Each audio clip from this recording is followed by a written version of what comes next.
Shalom, Israel, Shalom, Shalom.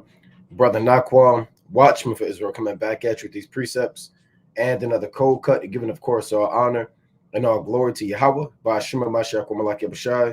Double honors to the elect elders of the house of David that's been in this truth for decades and decades, patiently waiting for the second coming of Mashiach, Malak Bashai.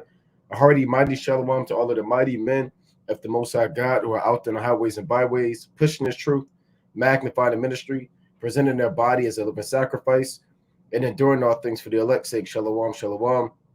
Shalom to all of the men that may not be out there on the highways and byways as of yet, but they're working on it. They're getting built up in the spirit. They're praying. They're fasting. They're studying. They're being diligent and abounding in the work of the Lord. Shalom, shalom. Shalom to all of the Akwath out there, the sincere sisters out there, holding it down in the households, reverencing their husbands, being submissive and diligent, and moving in the spirit of our righteous foremothers. Shalom, shalom. And shalom to everybody tuning in live. Love Pius, Nigel Blends, Renee A, Ephraimite Ak, Callaway T, Shalom Williams, T Sellers, Brother Believe, Solomon McFadden, Elijah Jones, Yvette McKellar, the Don Israel, Judith Israel, Richard Perez, Marquaz Shalom King, the Art of Today, Kyoko Banyamyan, HBKN, and everybody else tuning in and that will tune in, Lord willing. We're going to take a quick hiatus from the Daniel 11 breakdown. Probably for the last month or so, we've been going into Daniel, the 11th chapter. I believe we left off at volume 5, right? So we possibly have 2 more volumes we have to go through. We'll pick up back next week, Lord willing, in Daniel chapter 11 and 31, and we'll work our way down and continue that. But there's so much going on in the earth right now that, we have to go into, are you watching? Current events, prophecy, stand on your toes, being vigilant and circumspect, because Yahweh Bashim Shai is doing many things on the earth. And if you aren't watching, and if you're not cognizant of what the works of the Most High on the earth, then time is going to get escape you, man. And these things, you're going to be out of touch with reality, man.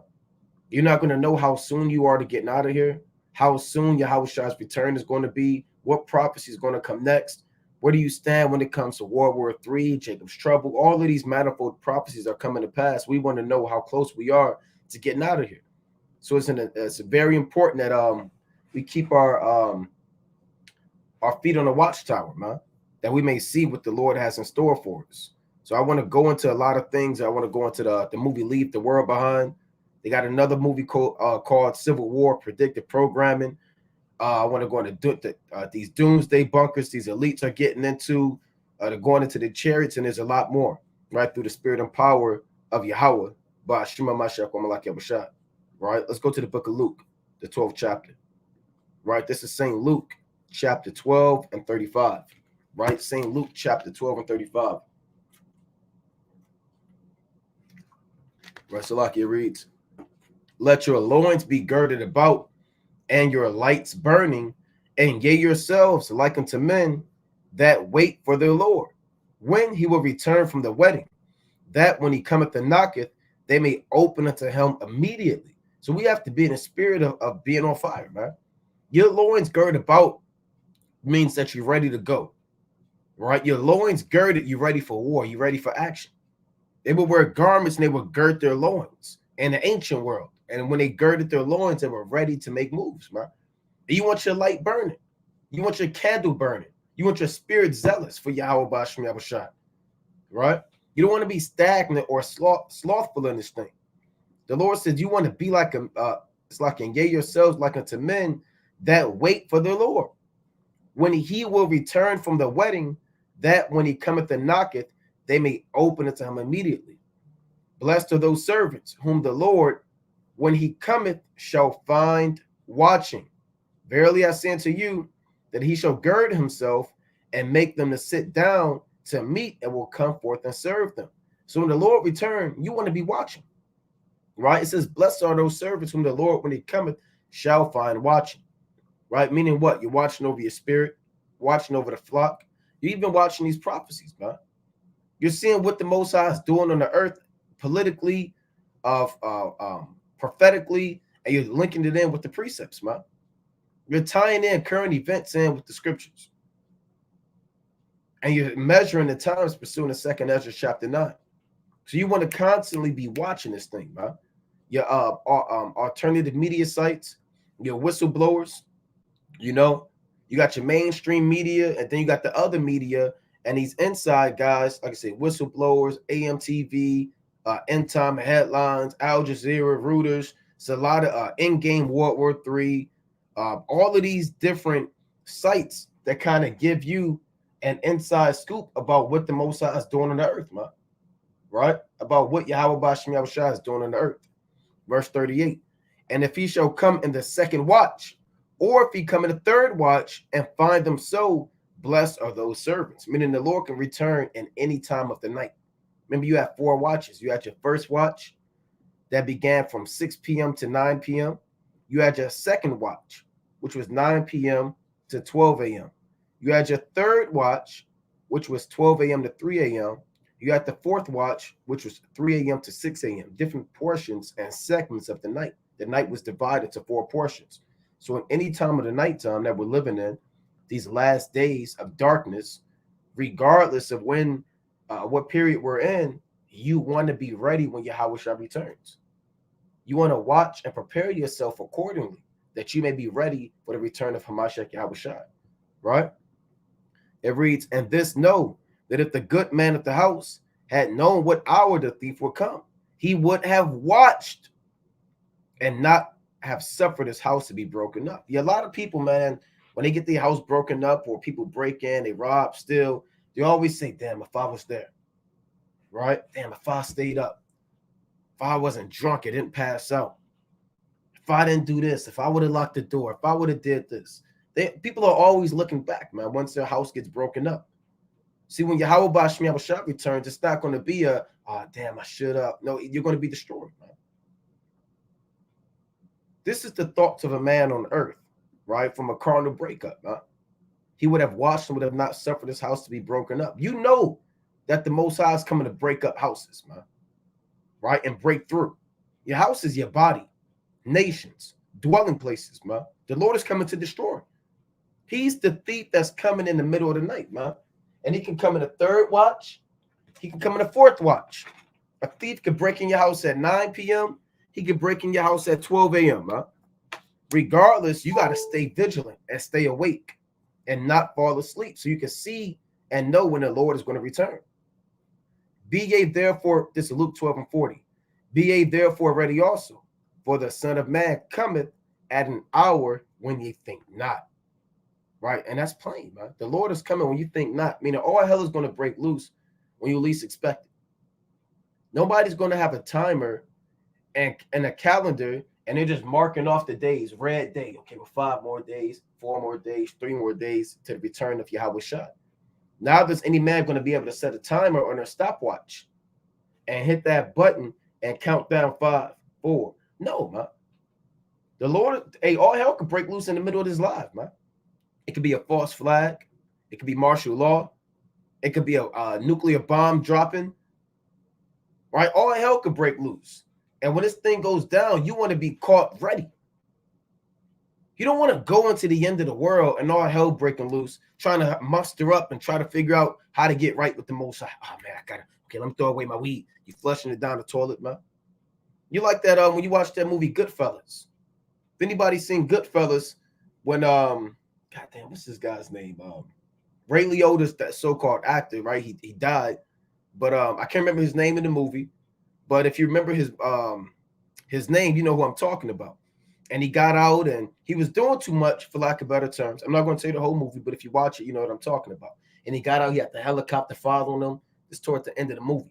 He was driving, he was looking up, the helicopter was there, and it was about to break into his house, man. You know?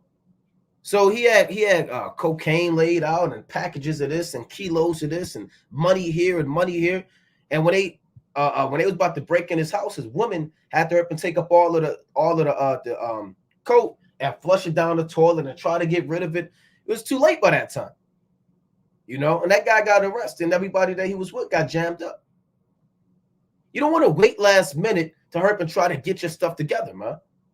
And it was in wickedness. You got brothers last minute. Oh, let me get my garment put. Does it fit? Okay, I'm gonna put my garment on. Okay, let me try to go to the table of wisdom's house and try to go in and eat the bread and drink the wine and try to eat this meal, man. Rush eat, scarfing it down at wisdom's table. Is there any food left? No, get it now, man. Because the Lord is coming when you least expect it, man. Right? So that's why we have to watch and go into these various accounts. For the 2 Corinthians chapter 6. Right? 2 Corinthians chapter 6 and verse 3. Give no offense in anything, that the ministry be not blamed. So be blameless, because if how you conduct yourself, believe it or not, is how the whole world looks at the truth. Right? So if you doing God knows what in the dark, if you're being a fool, if you smoking weed, right? If you're smoking cigarettes, if you're unruly, and you know you're in the truth, and people know that, they're going to look at the whole ministry like that. So you're an ambassador and a representation of the ministry in Yahweh Bashem Yahushua, right? But in all things, approving ourselves as the ministers of the Most High. So there are things that men have to do and go through as a servant of the Most High. And much patience, and afflictions, and necessities, and distresses, and stripes, and imprisonments, and tumults, and labors, and watchings, and fastings.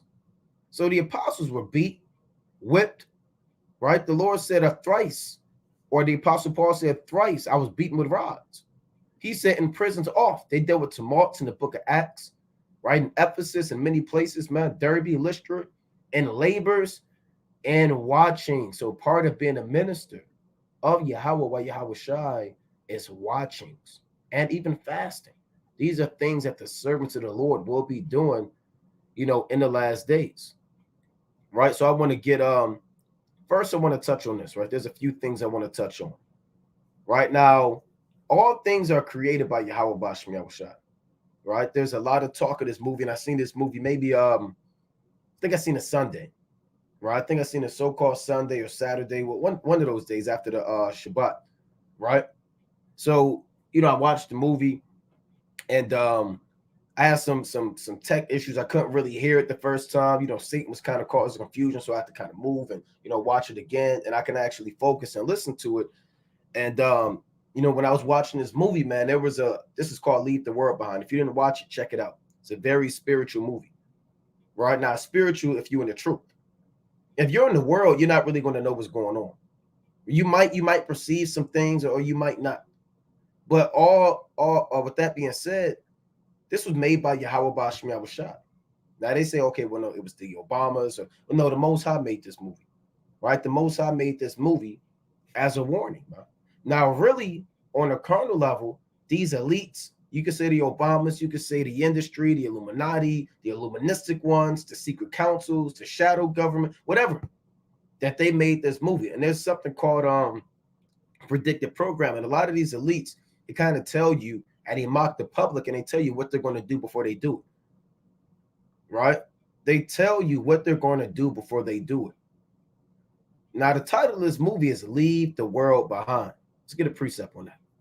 Leave the world behind, right? And you should immediately think of some precepts, man. Romans chapter 12 and 2.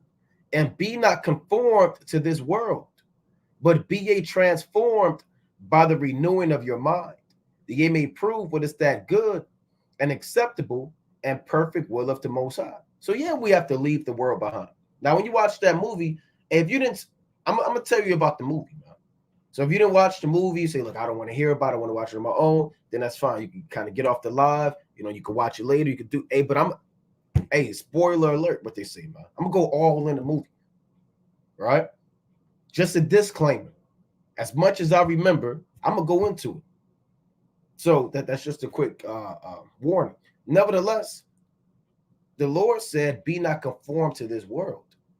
Right. So the Lord, when the Most High put the title and a producer, whether it was the Obamas or anybody, right, in their mind to make that title, that should immediately trigger precepts and immediately trigger the word of the Most High in your mind. Just like, damn. That's Romans 12 and 2, John 14, John 15, John 17. All these precepts that go into leaving the world behind. Right? And when you watch that movie, if you were caught up, it shows how dependent and how carnal man is, and how frivolous the things that man seeks after are, man, and how they mean nothing compared to what's really going on behind the scenes, man. You watch that movie at the little girl, the daughter. On one level, she represents the world, man, and the minds of the average person in the world. Because what did she want to do in that whole movie? What was her main? I mean, the movie was what? I don't know, 2 hours, maybe hour 45 minutes, give or take. Her whole MO was she was trying to watch Friends. The whole movie. She was hell bent. It starts in the movie with her first time showing up in the movie is in a car ride. And she got her iPad with her headphones and she watching Friends. And she can't finish the last episode. Now I can't, there's a lot I'm not going to remember right now, but the last one, I believe that was called The Last Episode, which is spiritual too for the last days. Right? So the last episode of her Friends series was called The Last One. And all she wanted to do was watch the last episode. Her whole MO. That was her whole deal. You know? And that shows how the people are. All hell is breaking loose. You know, the world is falling apart. Society is collapsing.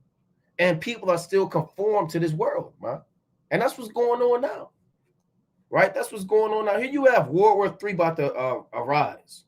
Right? You got chariots being seen week in and week out. The Israelites are waking up. And you got people that still want to be a rapper. Still looking to be a professional athlete. Still trying to be a massive entrepreneur. The Most High is going to destroy those men because their mind ain't right. And the Lord said, set a mark upon the men that sigh and cry for all the abominations that be done in the midst thereof. Ezekiel chapter 9 and 4. And Yahweh, I'm going to start at verse 3. And the glory of the Most High of Israel was going up from the cherub, whereupon he was, to the threshold of the house.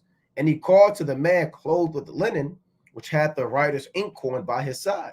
Now, this is an angel, right? And he's with other angels. And I believe when you read this account, there are 6 of them. And these are angels that have the responsibility of marking and destroying Israel. Verse 4. And the Lord said unto him, go through the midst of the city, through the midst of Jerusalem, meaning the people, right? And set a mark upon the foreheads of the men that sigh and that cry for all the abominations that be done in the midst thereof. So these are the men that sigh and cry for oppression, captivity, imprisonment. You understand? The lies, the deception, the wickedness that we experience. There are certain men that it don't sit right with them, man. It vexes their spirit. It eats them up. It burns them up. It saddens them, man. It brings about sorrow because they understand that there's they have their own land, their own nationality, their own God, that they can be delivered. Those are one class of people. And the Lord says, set a mark upon those men, a spiritual mark. These men are exempt. When I bring about my destruction, these men are going to be saved. And there are certain men that have that mark right now. Now you could look in the mirror, you could look at your phone, and, oh, I don't see the mark. Well, you're not going to literally see the mark. Only the angels could see the mark. That's why in the book of Mark, the 13th chapter, you got the wheat and you got the tares. Right? The man said to the Lord, shall we gather them up? And the Lord said in Matthew, the 13th chapter, he said, don't gather them up, man, lest you gather up the tares with the wheat, paraphrasing. So the angels are the reapers. And they're going to separate the wheat from the tares. They know who's the wheat. They know who's the tares. They're going to gather the wheat into the barn. Let me get that in Mark, the 13th chapter. Right? Let's go to Mark. It's like in Matthew. Right? There's a lot of precepts I want to try to get into, Lord willing. There's a lot we got to go into. Right? So this is the book of St. Mark. I believe 130. I'll start at 41. I'll start at 40. Matthew 13 and 40. As therefore the tares are gathered and burned in a fire, so shall it be in the end of this world. The Son of Man shall send forth his angels, and they shall gather out of his kingdom all things that offend, and them which do iniquity, and shall cast them into a furnace of fire. There should be wailing and gnashing of teeth. So the angels, they know who's going to be delivered and who's not. Because you have the same angels that are setting a mark upon those men. Now, in that movie, she, and really wasn't just her, it was everybody. Now, really, the most spiritual person in that movie on a carnal level was the daughter, the Jake's daughter. Right? They was all carnal, but if I had to pick my personal opinion, right, I would say it was probably the sister. Right? And her name was she had this both of them had Hebrew names. Well, the guy, the main actor, I don't mean to ramble, but the main guy, his real name's a Hebrew name, right? But in the movie, his daughter had a biblical name, Ruth. That was her name. So Ruth was the most spiritual. You see that? And Ruth is one of the elect, spiritually speaking. And she said, "Don't trust white people, man." She was when that Edomite woman was being a damn demon, Julia Roberts, and she'd get back at her, man. You know, and she'd say what she had to say. She was talking her talk, and she was making some points. So you know, there was a lot going on in that movie. There was a lot going on.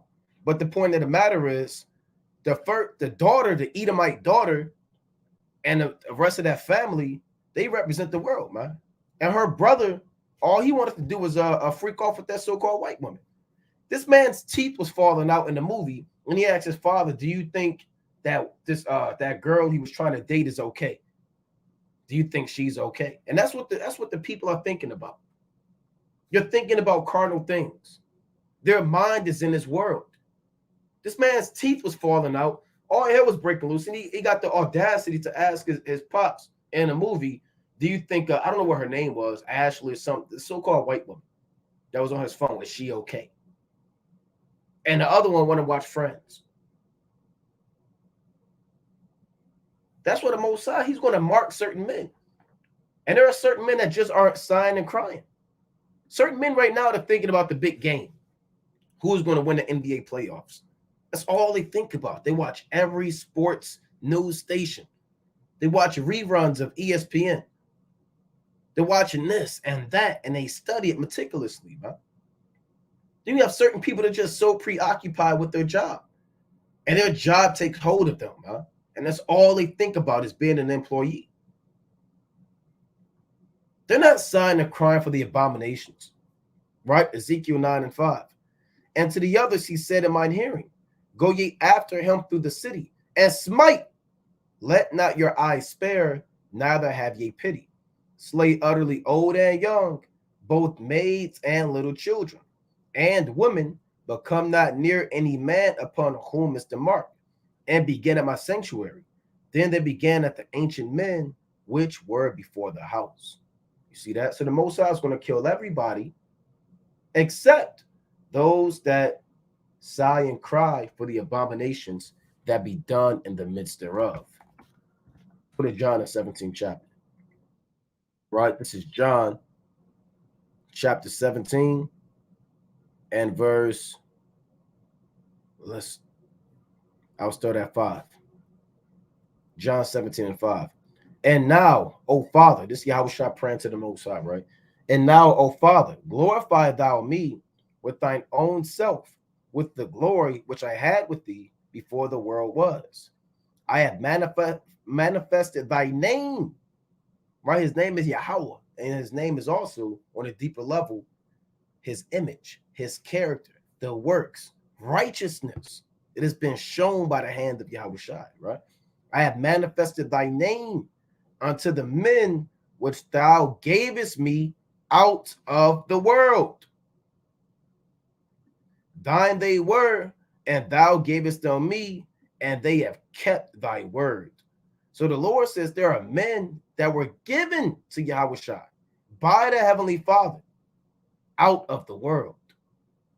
And these men, if you're part of those men, you're going to come out of the world. You're going to leave the world behind. The world represents the society and the morals and the principles thereof. And there are certain men handpicked by the Heavenly Father to be given to Yahweh Shai out of the world. Let's go to the book of John, chapter 14. Right? Let's go to John, the 14th chapter. This is John, chapter 14, and verse, I'll start at, I believe, 120. Salaki, let's get John 14 and 16. And I will pray the Father, and he shall give you another comforter, that he may abide with you forever. Even the Spirit of truth, whom the world cannot receive, because it seeth him not, neither knoweth him, but ye know him, for he dwelleth in you, and shall be in you. So another point about that movie, even though that so-called Edomite daughter, she was preoccupied with the world and friends, on another level, what I perceived in it is, in the end of the movie, she's the only one. Now, in the movie, it kind of shows you how they're all going to link up at the Thorns or the Thorntons or whatever their name was, man. Right? Where they had the underground bunker. So one of the family members had an underground bunker.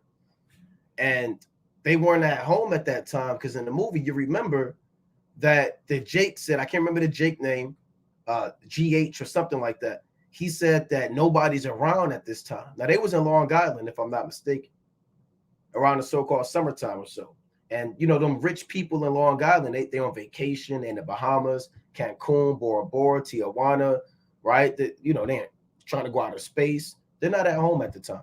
So they left their home vacant, right? They left their home vacant. Now, when they left their home vacant, it was an underground bunker there. Now, the girl, she was the only one to get to the underground bunker. Now, she would say things like, nobody listens to me. Nobody ever hears me. And she would be saying things sometimes, and the family would be doing so sporadic and frantic, and she would say stuff, but they wouldn't listen to her. There's one of the scenes where the sirens were sounding.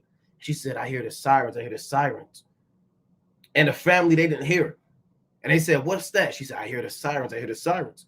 You know, she kept saying things, but the family wouldn't listen. And that kind of reminded me of the prophets. Right? That kind of reminded me of the prophets. Because she's the one who was kind of like, hey, look, I see this and I see that, if you remember the movie. And she was kind of the outcast of the family. You know? She was pretty much like the outcast, like the black sheep. Her brother didn't respect her. Her father and her mother really didn't pay her no mind. She was kind of like in her own world. Huh? So on another level, she kind of was a representation of the prophets. Right? Because the world cannot receive the word from everybody. Right? Let's go to the book of 1 John. Right? The 4th chapter. So she would be saying things, man. I can't take this no more. I'm sick of waiting. She would say things under her breath or something, and nobody really listened to her, man. So that was kind of spiritual too. Right? So this is like I said, there's a lot of spiritual things I was thinking of, watching that movie. Right? This is 1 John chapter 4 and verse, I'll read 5. They are of the world, therefore speak they of the world, and the world heareth them. So the world hears sports, politics, religion, folly, money.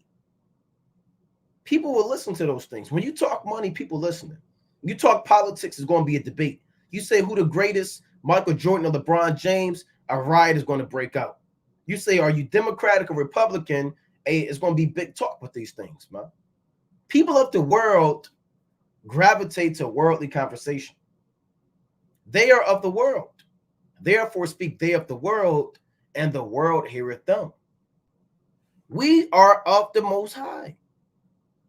He that knoweth the Most High heareth us. He that is not of the Most High heareth not us.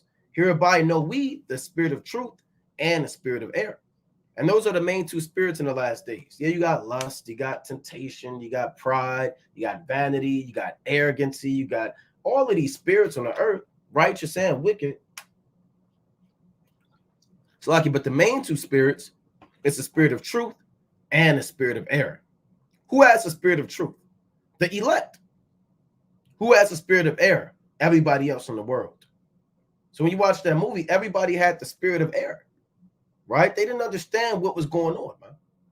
Now, really on the deepest level, nobody knew the precepts. Nobody knew the scriptures, right? Nobody could link it up with 2nd Ezra 15, 2nd Ezra 16, 2nd Ezra 5, and the wild beasts changing their places. And nobody in a dream that movie was on that level at all,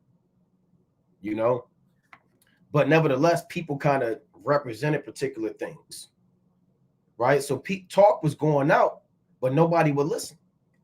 And it was fitting that she is the one that ended up in the bunker, man. She had food, she had drink, she had it to herself, man. And that's spiritual, because brothers, we always say that through the spirit, that in the time of Jacob's trouble, a lot of these mansions and these rich elite houses are going to be for the servants of the Lord, man. The Most High tells you that in Isaiah. In the days of famine, in the days of war, that's what the Lord said in Job 5. That's how you know on another level, she was kind of a representation of the prophets, right? This is Job chapter 5 and verse 19. He shall deliver thee in 6 troubles. Yea, in 7, there should no evil touch thee. And it was trouble, man. You had a famine going on. You had war. You had a tumult. You had riots. You had an invasion. You had an insurrection. You had confusion. You had the wild beasts changing their places. It was madness on the earth. But the Most High is telling his servants that in any trouble that comes, he's going to deliver you and no evil is going to touch you, man. Right? You had the brother, he was getting damn radiation poisoning. And he was scoffing a lot of times, man. He was the biggest scoffer in the movie. He was probably the biggest fool in the movie. This guy's teeth start falling out. He was getting bit by bugs and spirits, man. His mind was bad. And he was mocking her the whole movie, man. And he got jammed up. And I don't think he's going to make it. If there was a part 2, if it's a continuation, he had them pills, but hey, that guy, Kevin Bacon in the movie, he's not going to give that guy all them pills, man. Because I believe he's not going to make it. But the point is, the Most High is going to deliver his servants in any trouble in those days. So we're not worried about famine. We're not worried about war.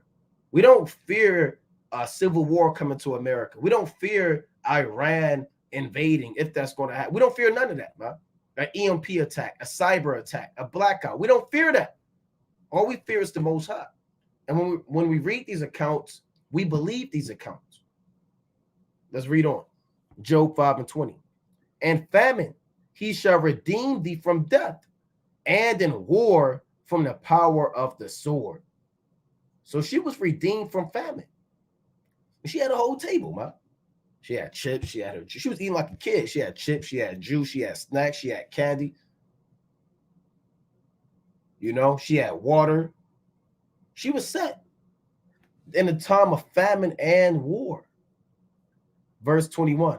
Thou shalt be hid from the scourge of the tongue, neither shalt thou be afraid of destruction when it cometh. At destruction and famine, thou shalt laugh. Neither shalt thou be afraid of the beasts of the earth. And she wasn't afraid of the beasts of the earth, man. You had the wild beasts changing their places. You had deer. You had flamingos.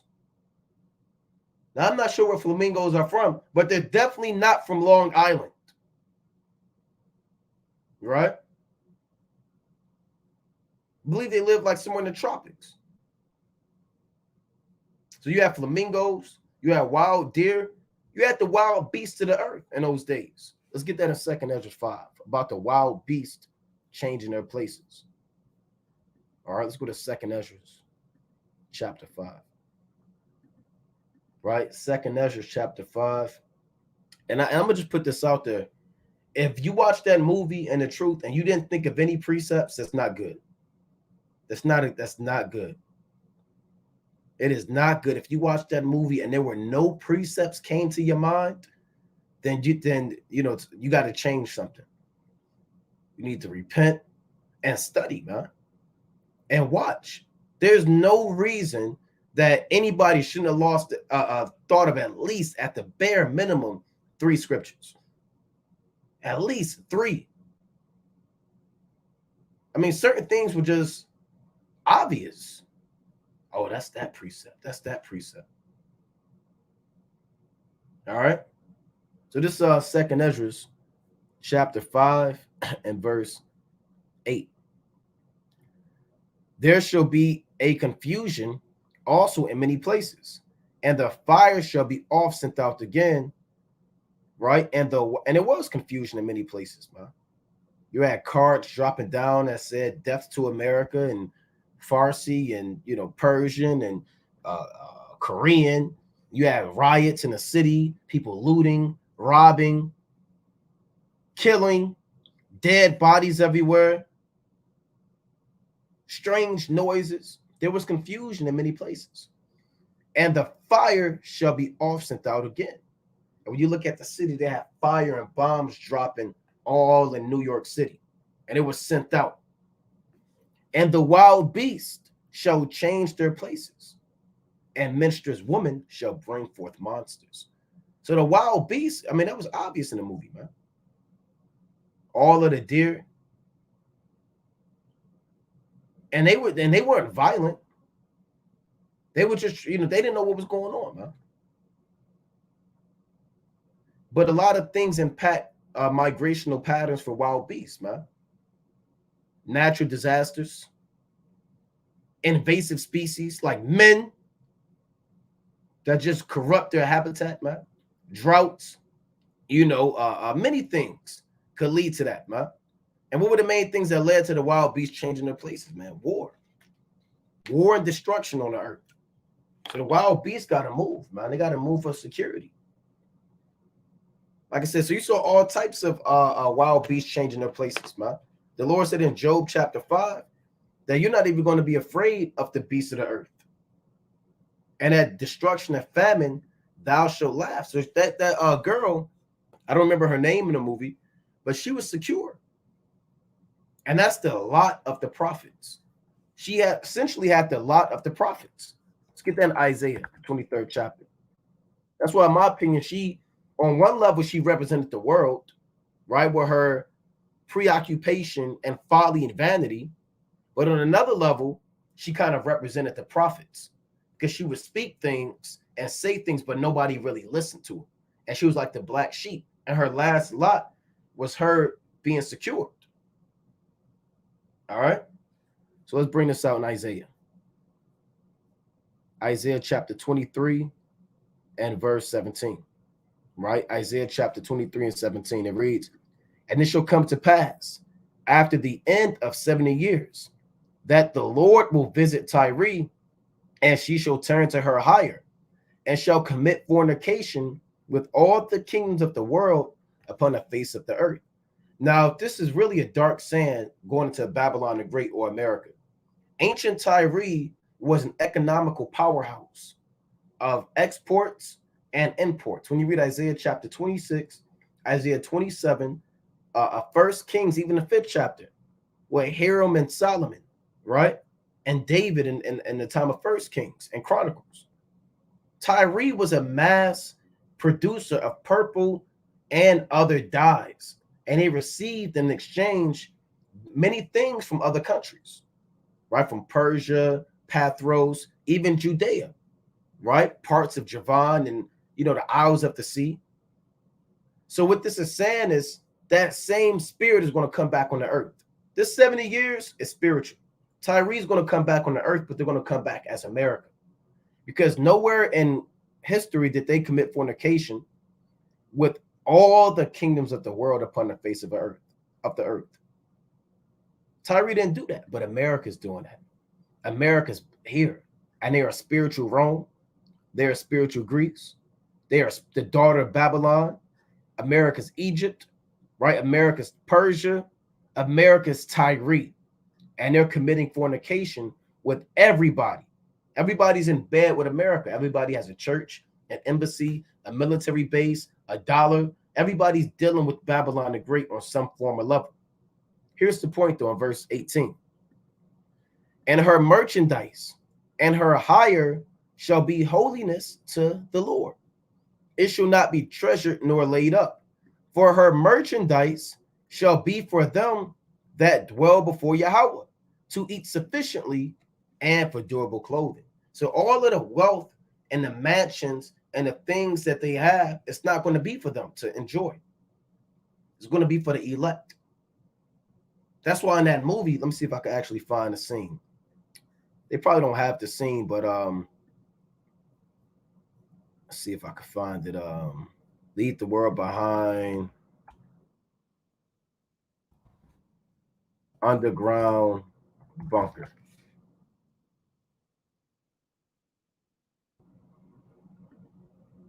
So this was the door for the underground bunker, and it said Commodus. Right? Let's see if I can see that. Right now, Commodus was a Roman emperor. Right? Commodus survival shelters. So she was inside of this thing. A lot of these elites got underground bunkers, believe it or not. These rich families, man, whether in America or overseas, this is a new big thing.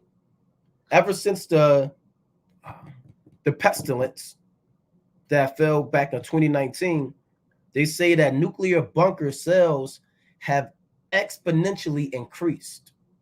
More and more people, and it's since the war in Ukraine. Since the war in Ukraine and with Russia, nuclear bunker sales or nuclear underground bunkers have increased sevenfold. I wanted to see if they had the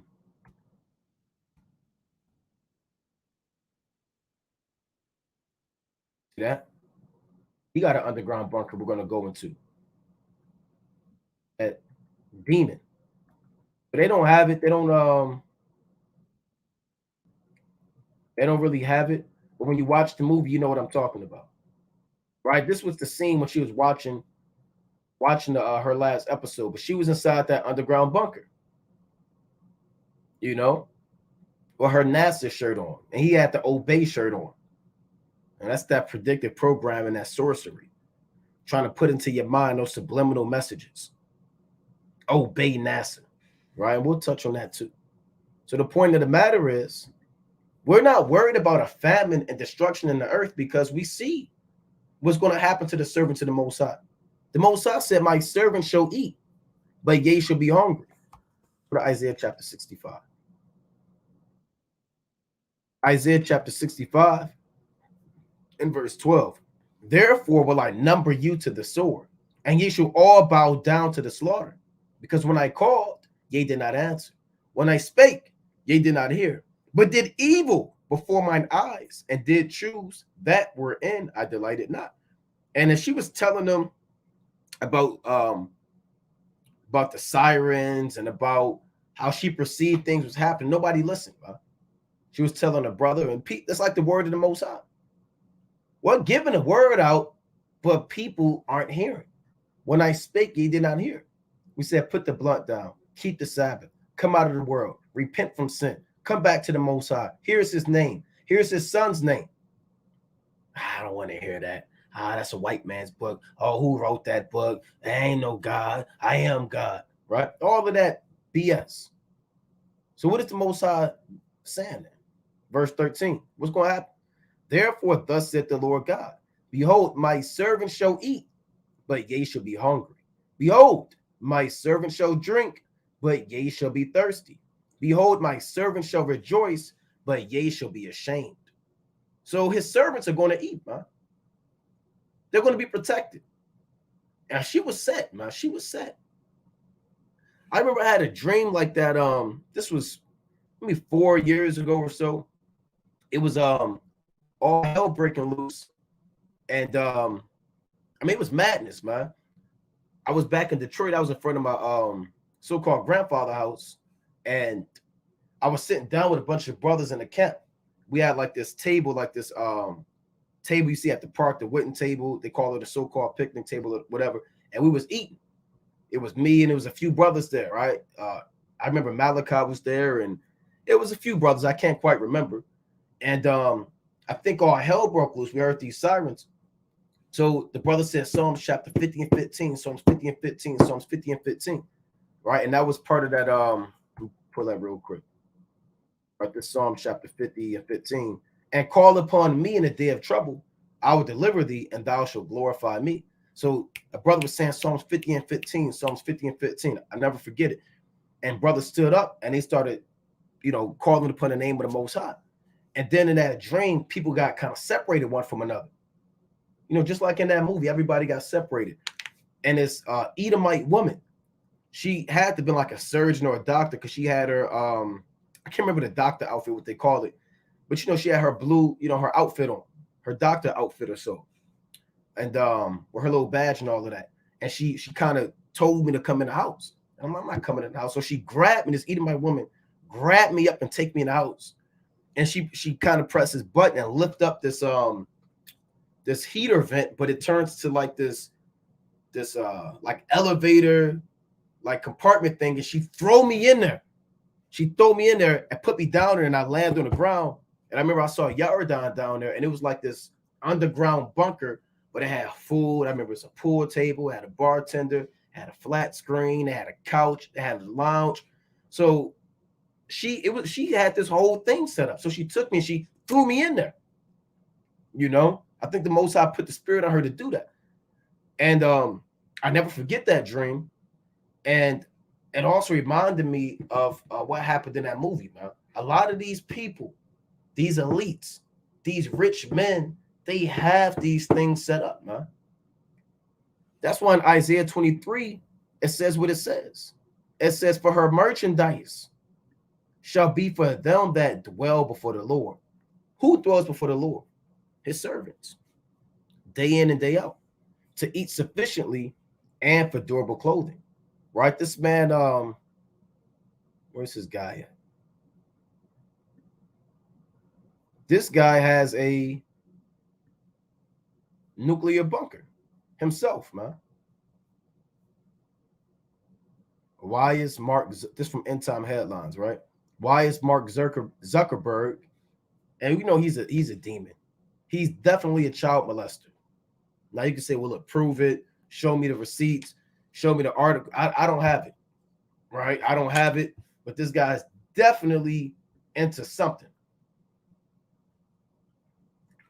He's definitely into stuff, man. Right? So he's building $100 million Hawaii compound, man. Didn't it just burn up all that land out there? And I heard that was by design too. It was a massive wildfire in Hawaii. Never really heard of Hawaii getting massive wildfires, man. A lot of these wildfires are man-made. We're going to put that out there. Right? We've seen it. They make rain, fire. They're doing that. They just burnt up all this land, man. All these elites came together.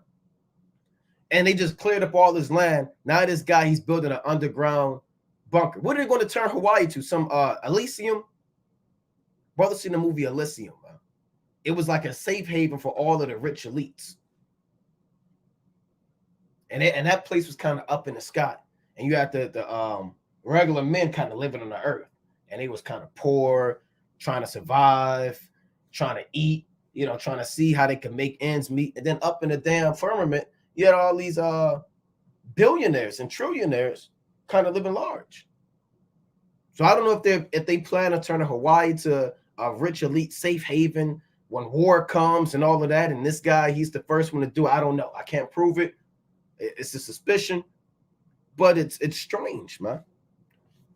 It's quite odd that this guy's building $100 million bunker. Why are people building massive underground bunkers? Let's read this. Well, we know why. He thinks he's going to be protected and saved in a time of war. He thinks he's going to be protected and saved when the bombs start dropping. Right? So let's read about that. He's building a Zucker bunker. Mark Zuckerberg is reportedly building a sprawling $100 million Hawaii compound, complete with an underground bunker and its own food and energy sources. In a secret, I guess it's not really secret, in a secret project suggesting the social media mogul is trying to conceal his doomsday preparations. Maybe this was a secret, but maybe word got out. Maybe word got out, man. You think he's the only one? No, everybody knows war is coming. War is planned. Not only is war prophesied, the Most High has it play out on a carnal level with these elites. They fund the wars. Who do you think makes the tanks, the jets, the oil, the ammunition, the bullets, the gear? Companies owned by rich, elite, so-called white men. They got to make money off of that, man. So they got to start a war. So all of these nations can buy. Again, like we always say, nothing makes more money in the earth than war. War is the biggest money maker. Now you can say, no, I thought it was Black Friday because no, it's not Black Friday. War. How much money did World War II make, man? Even the reparations that come with war. War is a big business, man. Oil is big business. Bullets are big business. Guns are big business, man. Tanks and jets and submarines. Warships. That stuff is expensive, man. How much do these aircraft carriers cost, man? Billions of dollars. So if I'm in war and I need that stuff, man, I got to pay for it, man. So these guys, they know war is coming. They have these secret councils. Let's get that in Psalm 64. Niggas say, hold on, that sounds like you sound like a conspiracy theorist. Well, hold on now. This is what the Most High said. This is what the Lord said. All of the stuff they show in the movies is predictive programming. It's witchcraft, sorcery. They show you their hand before they play it. They know what's going on in the earth, man. Everybody knows what's going on except Jake, man. You know? You're worried about folly, rap, and basketball while the world is preparing for war.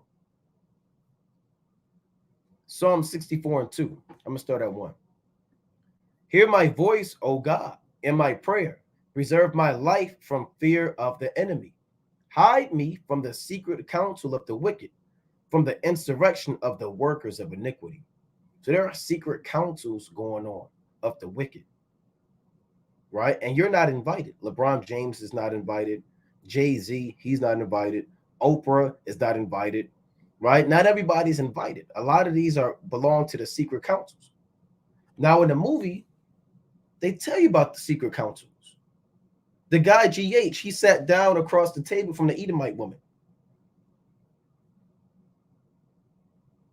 And what did he tell her, man? This is before he almost committed lewdness with her.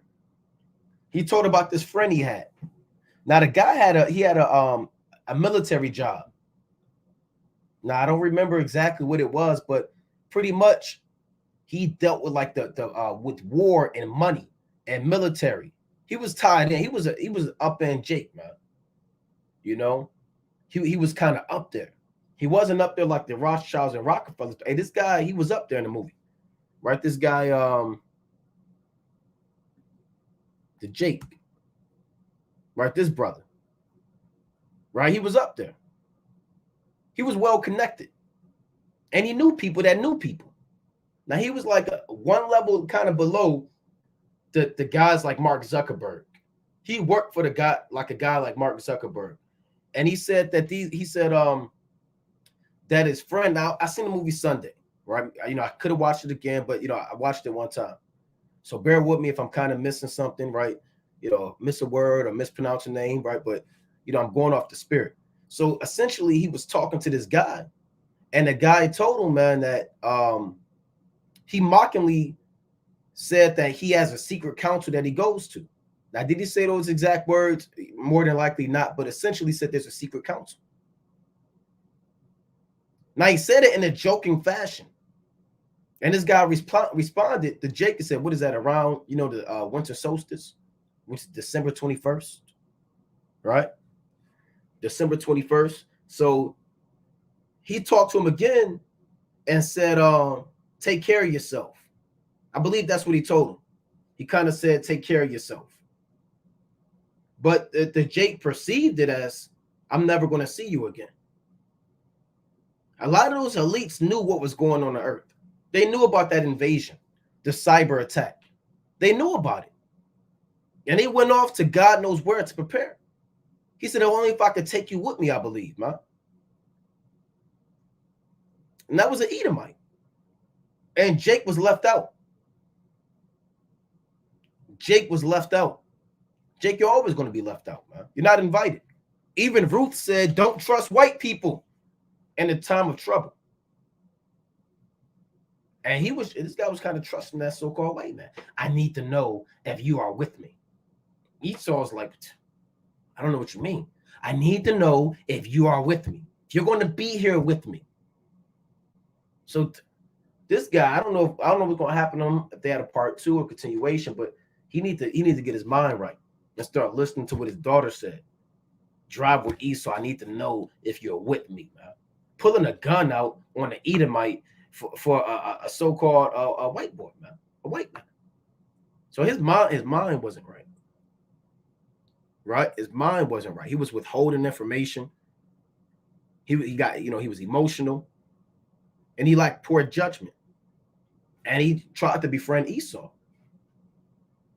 Don't like the brother said, don't be this guy, man. He had very poor judgment. But the point I'm making is this guy knew somebody that was part of the Illuminati, for lack of better terms. I'm gonna just put it out there. He knew about the secret councils. He had connections. I believe he was moving money, and he was doing he had big plans. This guy had a big job. He wasn't, just pushing the broom, So the guy told him, hey, look, take care of yourself. Meaning, hey, all hell's about to break loose in America. I hope you survive. So these secret councils are real, man. These wars are real. These guys that know about these underground bunkers, where is it at? Like, they know what's going on the earth, man. So let's kind of read a little bit about this.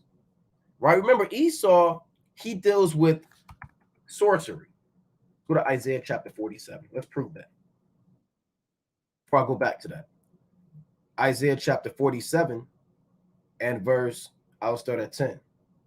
Right? On the brother Kasadi text me. Hey, Kasadi, if you want to get in this thing, let me know. I'll send you the link. GH and Ruth made a decree for GH. Come back. Yep, that's right. See that? So the brother said they made a decree. GH and Ruth said if you come back in 1 hour. And when the timer rang, a nuke hit New York City, right? The Lord said in 1 hour will her destruction come. So let's read this, right? Isaiah chapter 47 and verse 10. For thou hast trusted in thy wickedness. Thou hast said, none seeth me. Thy wisdom and thy knowledge it hath perverted thee, and thou hast said in thine heart, I am, and none else beside me. This is the mentality of America, the daughter of Babylon. They believe that they're the Most High, and they trust in their own plans and sins and witchcraft. They trust in their predictive programming. They trust in their subliminal messages like obey NASA. You had the Edomite that said obey, and you had the Edomite woman that said NASA, right? And we know NASA is nothing but witchcraft and sorcery, CGI, familiar spirits, and just outright wizardry, man. We don't believe nothing like that. They got a whole serpent. It means to deceive. We're well aware. And obey was a clothing line set up for the fools, man. Obey who? You're obeying Esau. And if you're not in this truth, you're going to be beguiled by that. I wonder how many people got deceived subliminally with the obey NASA.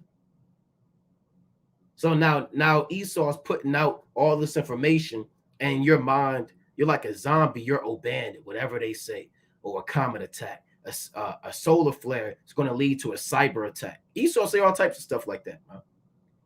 The sun is getting hot. It's going to be a cyber attack.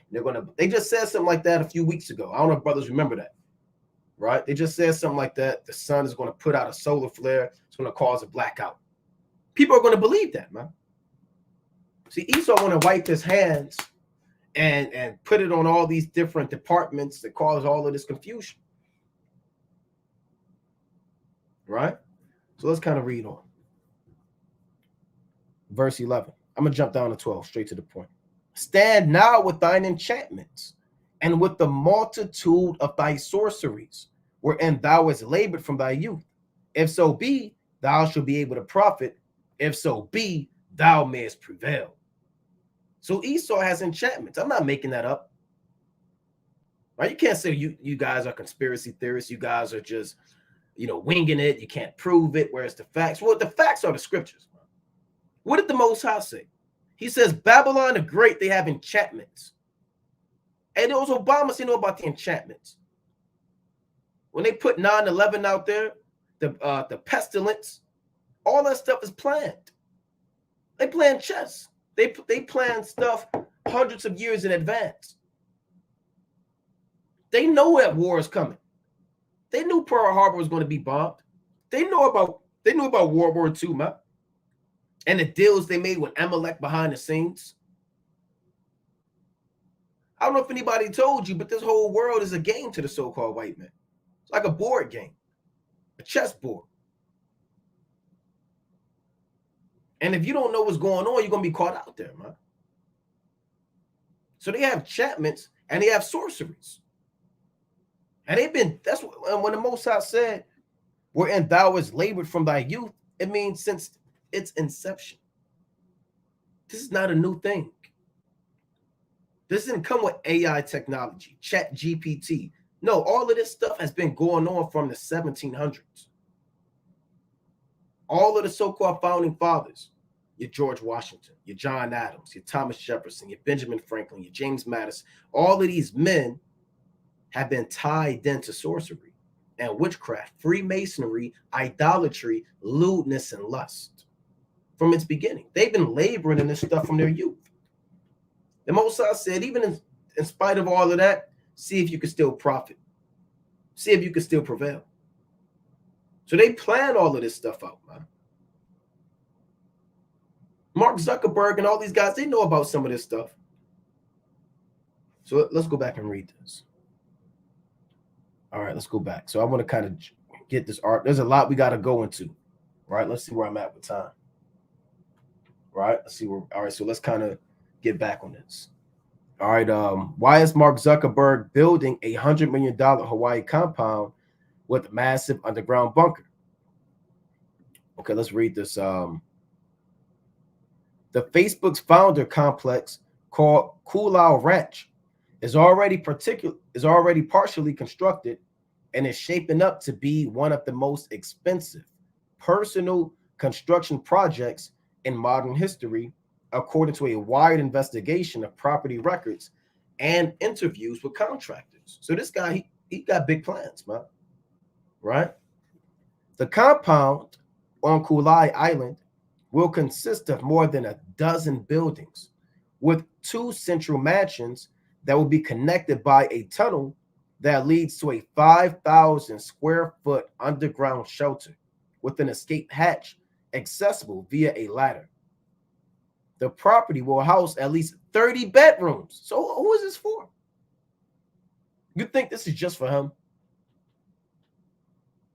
I believe he got his little woman or something, man. Probably got like 3 double kids. Why would they need 30 bedrooms? Why would they need 30? What family? I believe he got maybe a family of 5, family of 4. I don't know. But I know he got a small family. But what the hell does he need 30 bedrooms for? What does he need 30 bathrooms for? Right? Who else is going to be there? Who else is in cahoots with this guy, man? Who else put down on this $100 million, man?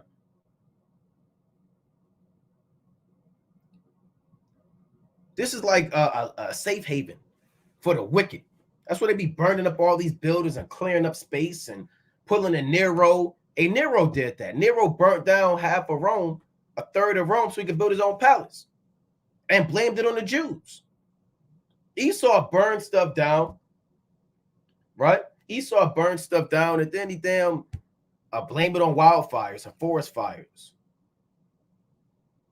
But he really does that to build his own mansions and to do his own thing.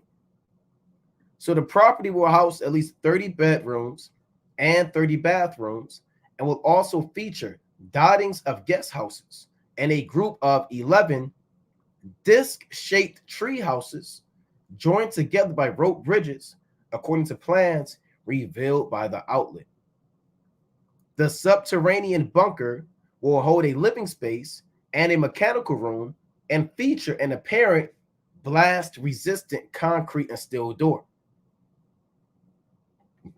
Right? So this guy is he got plans, man. He's going all out. Let's jump down. Cameras are already everywhere, according to one worker, and the plans show that one smaller ranch building has more than 20 cameras alone, the tech publication reported. Coolau Ranch has another feature showing the Meta CEO may be planning, what does this say?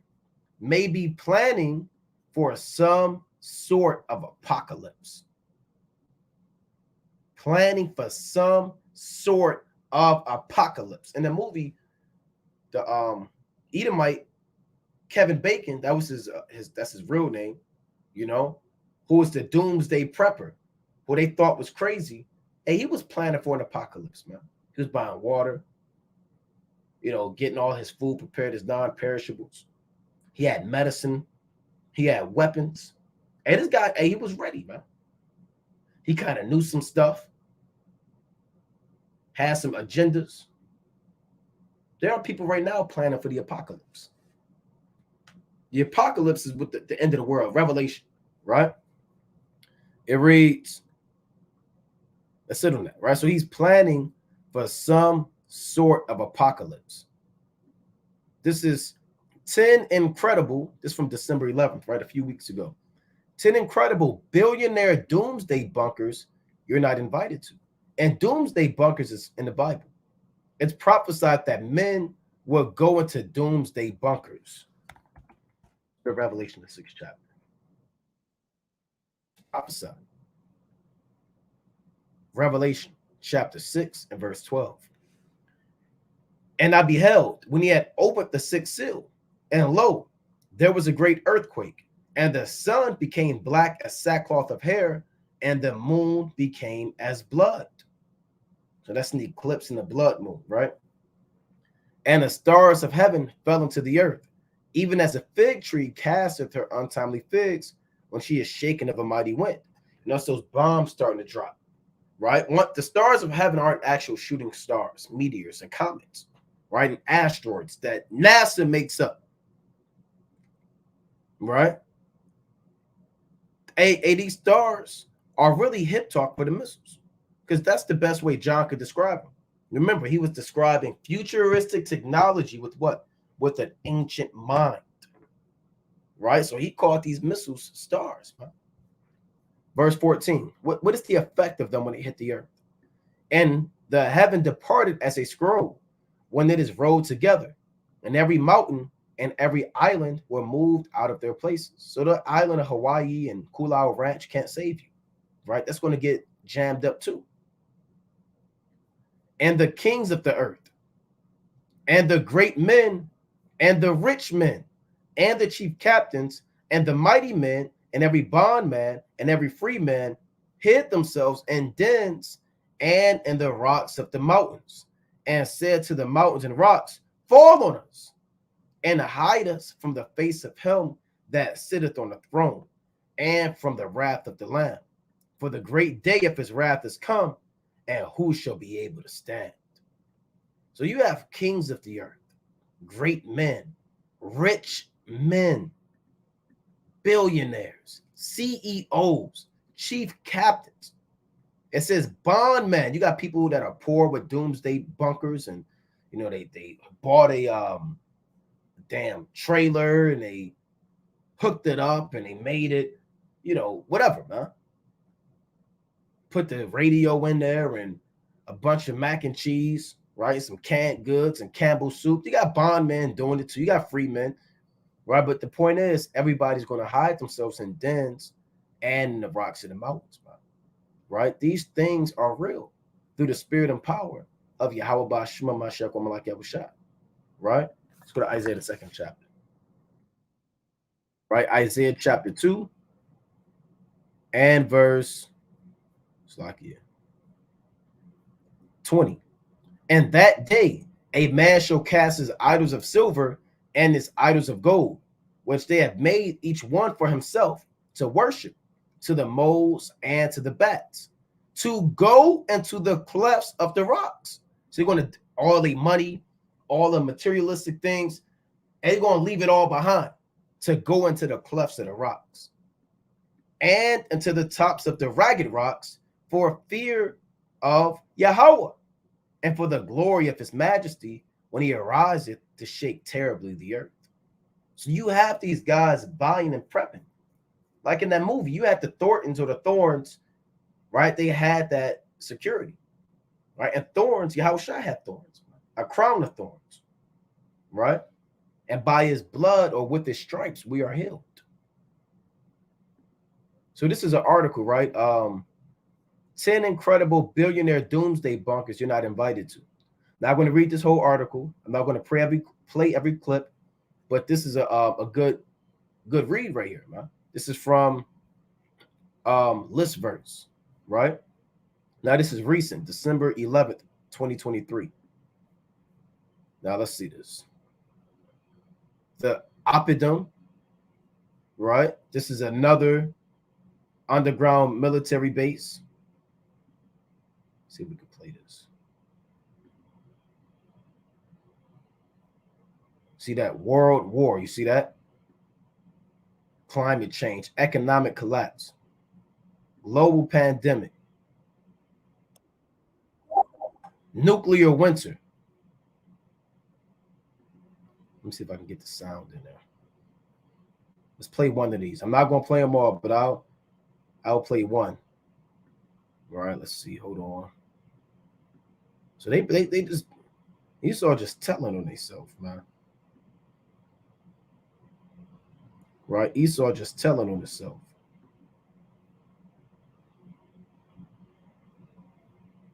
All right, so let's play this.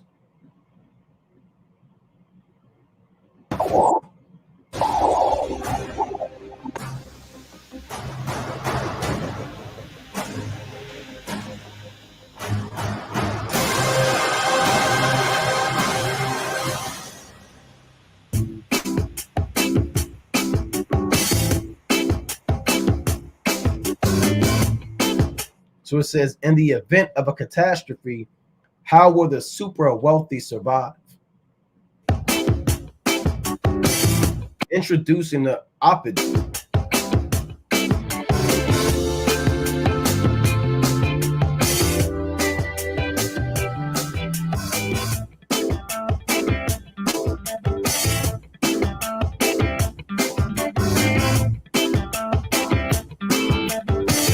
Oh, you see that? That's not even in America.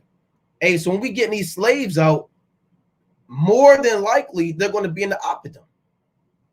Because remember, the prophecy says that everybody in America is going to be destroyed. All right, let's get that. So all these Edomite bunkers in America, it's not going to save them. So if we're part of that number, we might go visit the Oppidum when we got to get our slaves, man. Now you can say, well, like, y'all don't know the passcode. You're not getting in. You don't know the secret latch. Hey, the Lord is going to give us all of that, man. We're going to break through it with our bare hands, man. Revelation chapter 11 and verse, I'll start at 12. And they heard a great voice from heaven, saying unto them, come up hither. And they ascended up to heaven in a cloud, and their enemies beheld them. So when the missiles start coming to America, the elect are going to get beamed up, right, in the chariots. And our enemies are going to watch us as we ascend up into the sky. And this here's the point. And the same hour was there a great earthquake, and the 10th part of the city fell. That means complete destruction. 10 meaning whole or complete. And in the earthquake were slain of men 7,000, and 7 is perfection and completion. And the remnant were affrighted and gave glory to the God of heaven. So everything, every person in America is going to be destroyed, no matter where you are. If you're part of Babylon the Great, you're not going to make it. Your bunker can't save you. So they got this doomsday bunker, right? I know you wasn't able properly to see the screen, but you got this doomsday bunker. That's in the Czech Republic, man. Remember, we got to get our slaves out. They're not going to be waiting for us. They're going to be hiding in the mountains and in the dens. And we're going to break through that damn opidum, man, and do what we got to do. They're going to be in there. Because remember, when the missiles drop, everybody's not going to be destroyed. Right? Everybody's not going to die by the missiles. Let's go to Revelation 9. Right? Let's go to Revelation 9. Chiefly here in America and other parts of the earth are going to get hit, but everybody's not going to die. See that? Revelation chapter 9 and 20. It reads, and the rest of the men which were not killed, you see that? Which were not killed by these plagues. The plagues are the missiles you read about earlier in this chapter. Yet repented not of the works of their hands, that they should not worship devils and idols of gold and silver and brass and stone, and of wood, which neither can see, nor hear, nor walk. Neither repented they of their murders, nor of their sorceries, nor of their fornication, nor of their thefts. You're going to have men which are not killed by the plagues. And a lot of those are those rich, elite men. So let's go back to that. And play this. The largest billionaire bunker in the world.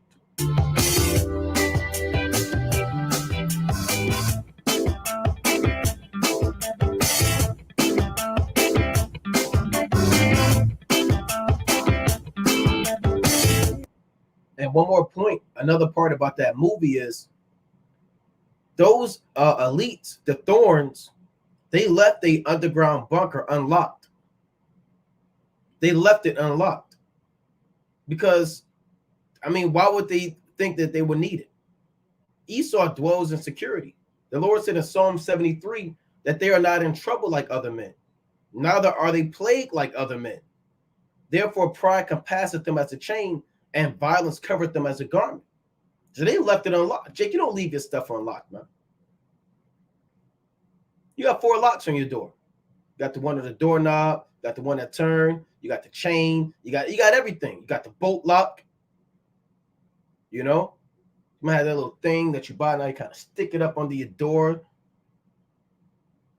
You might have a baseball bat by your bed, and you might keep something else with you, man, that hurt people. You got a lot going on with you. Esau left a whole underground bunker unlocked. And the company that built it was Commodus. Now, Commodus, that was a company that built it.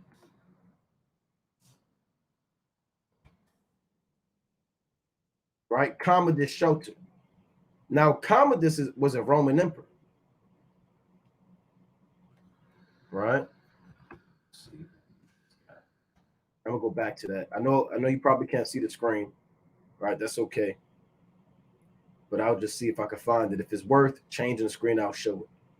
All right, so this guy was a Roman emperor, right? A Roman emperor, Commodus, a so-called white man, one of the saviors of Rome. He was one of the top men of Rome. So let's go back to this.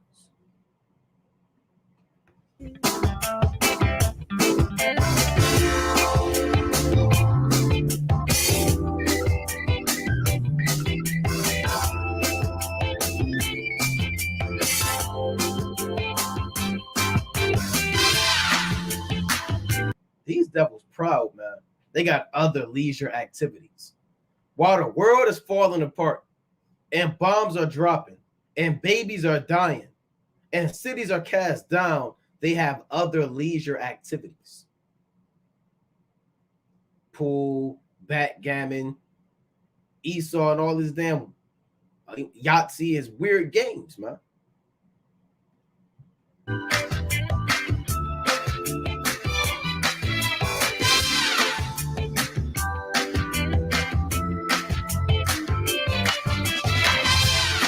Damn art collection.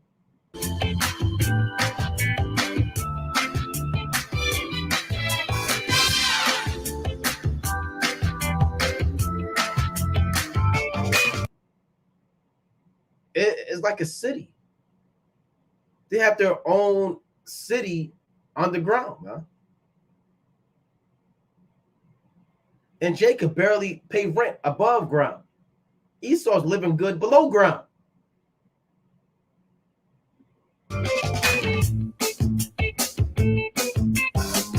Just because it's the end of the world, it doesn't mean you can't live in luxury. This is madness. Madness.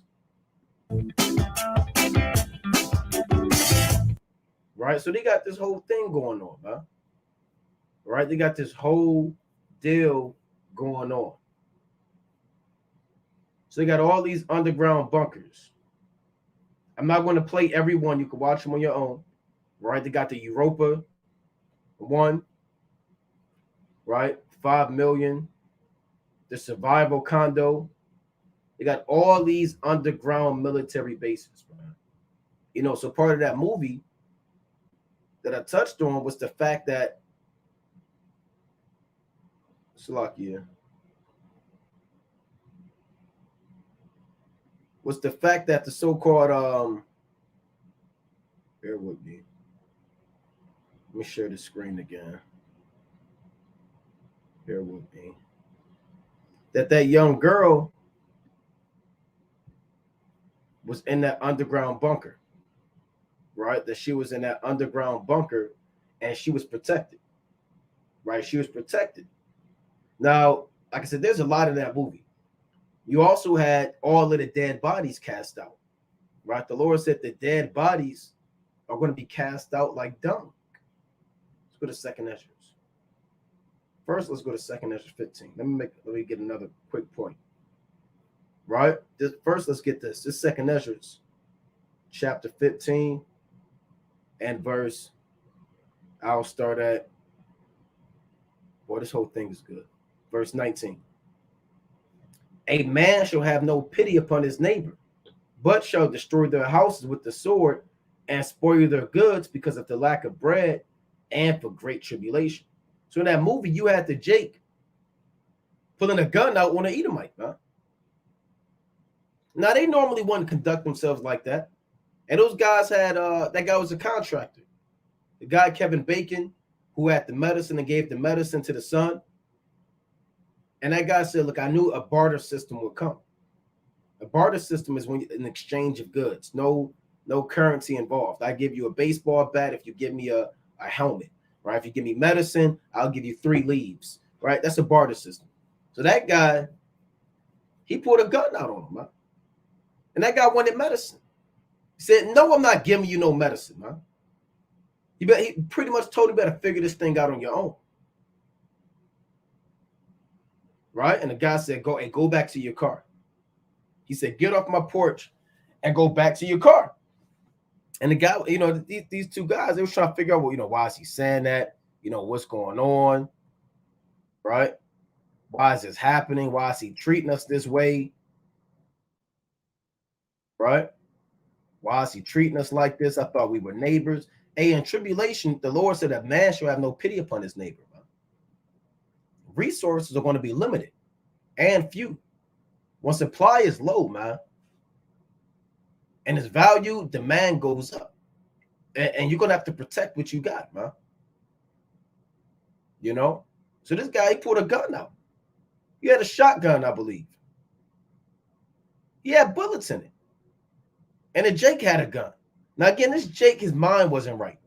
I'm not pulling out no gun on anybody for an Edomite to prolong his seed. right? It's just not happening, man. He put his life at risk to save this guy's son, man. And this guy's son was a demon in that movie, man. He was a scoffer and a scorner. He really had no merit, no purpose. You know you wasn't expecting anything big out of him. He wasn't going to say anything deep in that movie. He was just an imbecile. Dude, this guy pulled a gun out, and these are the days that are coming, man. All that, hey, neighbor, how are you? Can I use your lawnmower? Can I come to the family cookout? Can I borrow a cup of sugar? All that stuff is going out the window, according to Yahweh Bashim Yahushai. A man should have no pity upon his neighbor, man. People are going to be breaking in houses, shooting people, robbing, killing.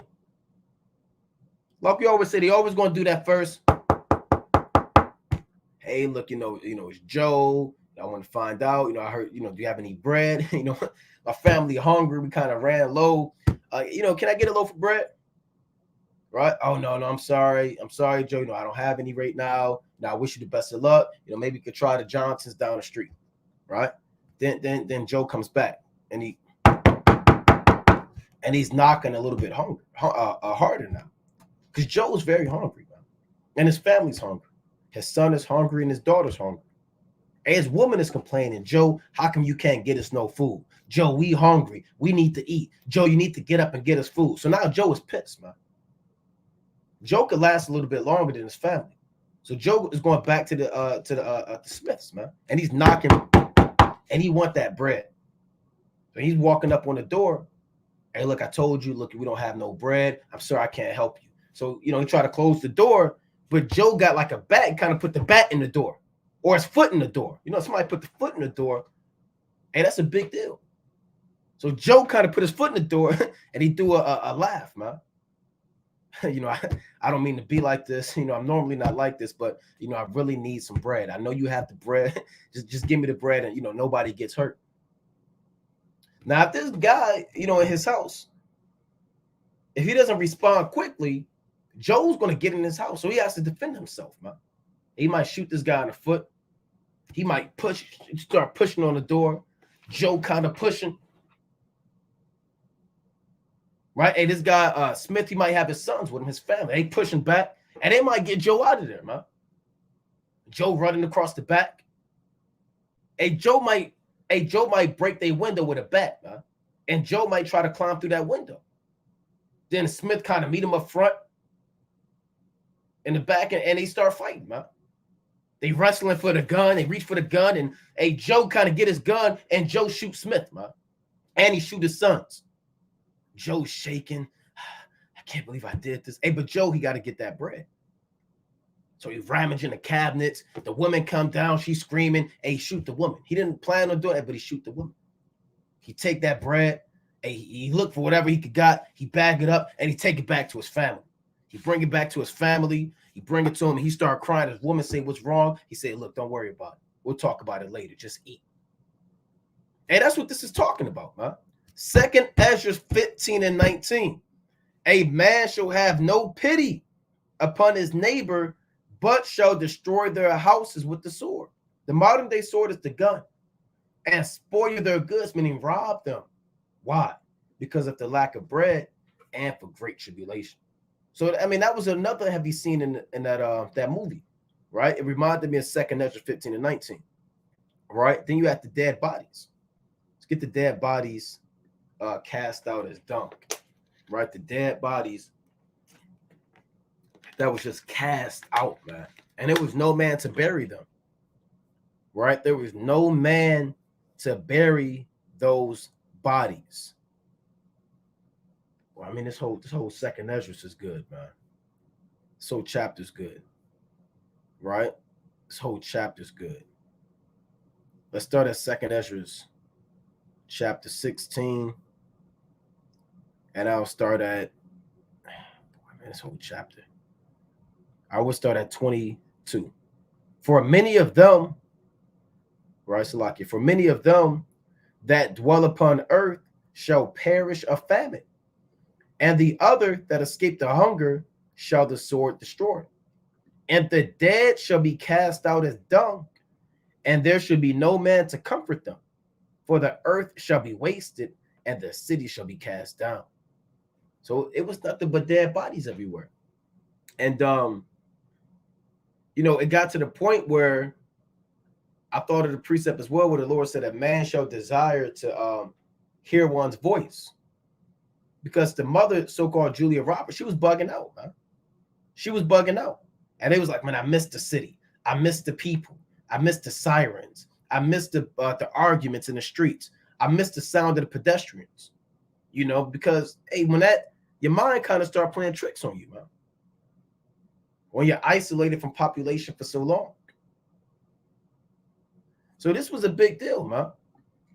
Right? This was a big deal. That's called predictive programming. It show you a lot.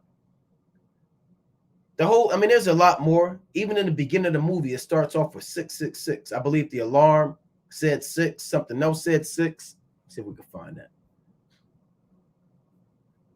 Right? Let's see if we can get that part. Leave the world behind.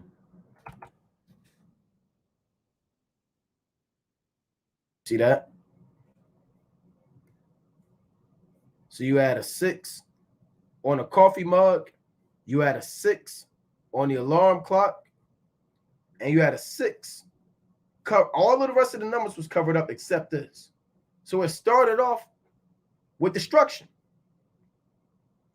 Right? 666 is the number of the beast. Right? The number of the beast. Who's the beast? Babylon the Great, America. What does 6 represent? Imperfection and destruction. Right? That's what it represents. So let's get that real quick in Revelation. So it kind of lets you know what was going on, man. Right? They let you know through the spirit and power of Yahweh Bashim Mashiach Yahushai what was going down. Revelation chapter 13 and verse 18. Here is wisdom. Let him that hath understanding count the number of the beast, for it is the number of a man, and his number is 666. So 3 is 6 3 times, because 3 means emphasis in the Bible, and 6 means incompletion or destruction or perdition. And the man is really Esau, but this is really going into Babylon the Great. Right? So people have the number of the beast on them and with them. Right? Once you pledge your allegiance to the beast and you denounce Yahweh Bashim Yahushai and you conform to this world, you're going to be destroyed. Man. Right? The same way Esau is going to be destroyed. You become his property. You become branded spiritually with that number. Not literal. It's not a literal 666 on you. It's not a literal mark. It's not a literal image, right, that you're going to worship. This is all spiritual. This is all spiritual by the hand of Yahweh Bashim Yahushai. Right? Now, let's go back to this. Now, there's something else going on. Like I said, time is escaping me. Right? But we also, right after that movie came out, there's another movie that they plan on dropping called Civil War. Right? Called Civil War. And again, who's making these movies? The Most High. Yahweh Bashim Yahushai, he's putting these movies out, man. Now they have the movie Civil War. And again, Esau deals heavily with witchcraft and predictive programming. Right? He deals heavily with witchcraft and predictive programming. So they got this whole trailer of the movie. And I'm going to play the trailer of the movie. And I kind of saw the trailer and I thought about a few precepts. Right? So let's play. This comes out allegedly April 2024. Right? So let's see. Let's see if we can play this. Right? Bear with me. See if we can play that trailer for the Civil War. That could allegedly happen, man. Right? Never know through the hand and power of Yahweh Bashim Yahushai. Right? So let's play this. States have seceded. The United States Army ran. Now, listen to how they started off. They said 19 states have seceded. But then they broke off from the government, and they're doing their own thing. There's a lot of these end time movies, man, that the Most High is putting out there. 19 states have seceded. The United States Army ramps up activity. The White House issued warnings to the Western forces. See all of the cars, man? Potentially dead bodies inside of it. First, I'm going to play it straight through, then I'm going to go back and kind of dice it up. 19 states have seceded. The United States Army ramps up activity. The White House issued warnings to the Western forces as well as the Florida Alliance. The future president assures the uprising will be dealt with swiftly. Let me know if you want to try anything on. Are you guys aware there's like a pretty huge civil war going on all across America? We just try to stay out. With what we see on the news, seems like it's for the best.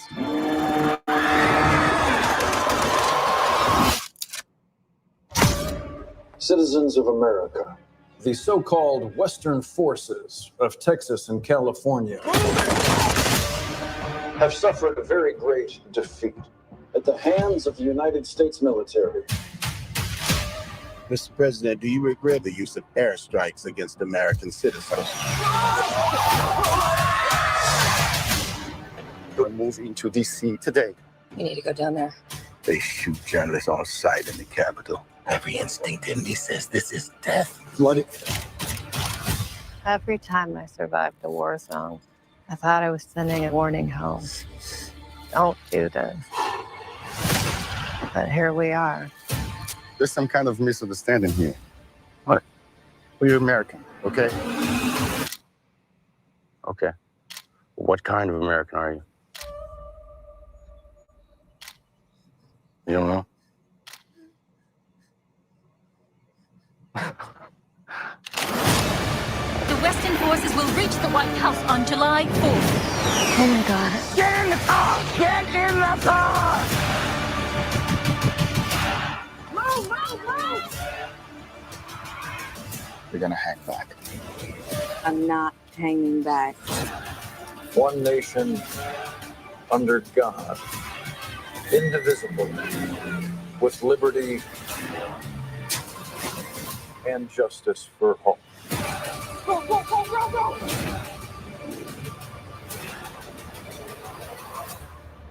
God bless America. So you see that? So you have all of these movies coming out now that deal with the end of the world, right? You have all of these movies coming out now that deal with nothing more than the end of the world, man. Civil war in Babylon the Great. Civil war in America, man. Now, civil war is not inevitable, man. Right? The Lord said in 2nd Ezra, right? Let's get this real quick in 2nd Ezra. I'm going to pull that back up. Right? Let's go to 2nd Ezra. Chapter 15. Let's go back to the 15th chapter. Right? 2nd Ezra, chapter 15. And I want to go to verse 18. All right. So, I mean that it's a big deal, man. You got so-called Donald Trump running again. And you know how it was, man, when we know it was planned, but the Capitol, Washington Capitol storming and all these people, it's going to be a big deal. You have riots and civil unrest in other countries every day, man. And France, England, you have uproars of the people. So no matter how it happens in America, you will have massive uproars in America. The Lord said that would happen. First, let's get 2nd Ezra 9. The Most High prophesied through Ezra, or Ezra prophesied through the mouth of Yahweh Bashem Yahushai, that uproars are inevitable. 2nd Ezra chapter 9 and verse 2. Then shalt thou understand that it is the very same time wherein the highest will begin to visit the world which he made. So the Most High is visiting the world by his judgments. Therefore, when there shall be seen earthquakes and uproars of the people in the world, then shalt thou well understand that the Most High spake of those things from the days that were before thee, even from the beginning. So you're going to have riots. Now, is it going to be an actual civil war in America? Hopefully. Right? But we know there's going to be actual uproars, man. Now, they spoke of different alliances. They said the Florida Alliance and Texas and California. You have certain countries that already want to secede from America. I believe California, they want to do their own thing. And a lot of other states, they want to do their own thing. America's like Rome all over again. Rome was divided, man. The Lord split up Rome into the Eastern Empire and the Roman, and the Western Roman Empire. Rome at one time was split up by 4, right? 4 different heads, man. You know, you had all of these different men that divided Rome up into different fashions. You have civil war in Rome. See if we can pull that up.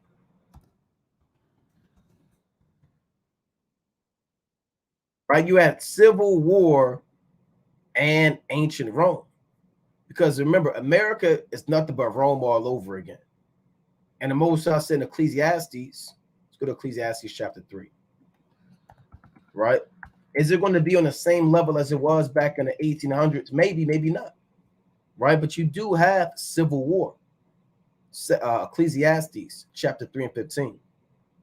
That which has been is now, and that which is to be hath already been. And the Most High requireth that which is past.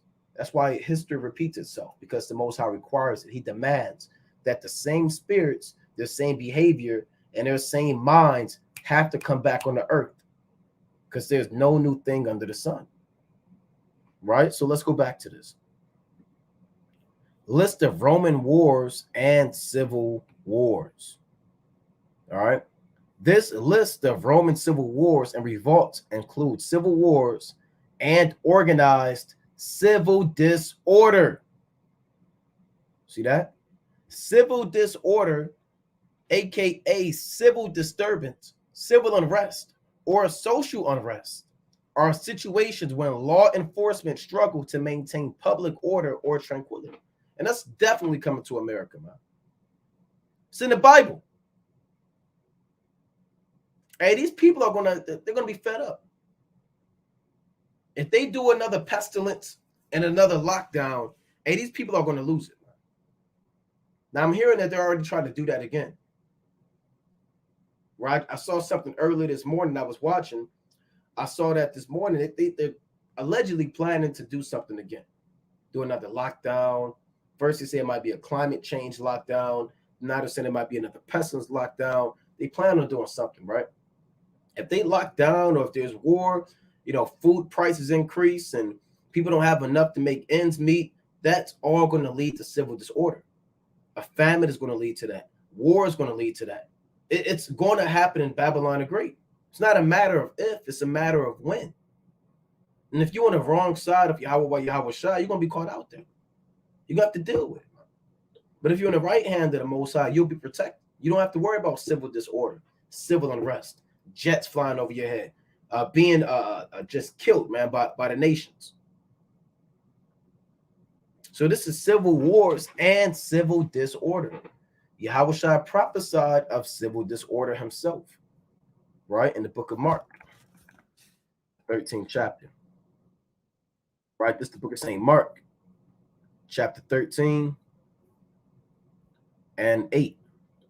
For a nation shall rise against nation, and kingdom against kingdom, and there should be earthquakes in diverse places, and there should be famines and troubles. These are the beginnings of sorrows. So we all know what nation against nation means, and kingdom against kingdom, and earthquakes and famines. But there's something else Yahweh Shai said. He said there will be troubles. Let's go into this word troubles in the Greek. Yahweh Shai prophesied that there would be troubles. So that word is tarke, right? Tarke, it means what? Disturbance, commotion, sedition, a tumult, right? It says disturbance, roiling, or of a mob, sedition. So that's civil unrest. Yahweh Shai said that civil unrest is coming to America and other parts of the earth. Mob-like behavior, a mob-like mentality, people forming clans, alliances. All of these things are coming, man. This is a mob system coming. You know, that's called anarchy. So they're putting these movies out there, civil war, right? And you see all hell breaking loose, man.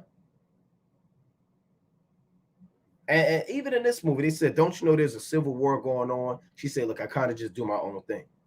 So they're showing you that the people, she's reading a book. You got war going on. So, I mean, that's why Yahweh Shai said, for as in the days of Noah, they were eating and drinking, marrying and giving into marriage until the day that Noah entered into the ark and the flood came and destroyed them all. That's how it's going to be, man. People are still going to be freaking off when the bombs drop. For all hell breaks, they're still going to be doing their own thing, man.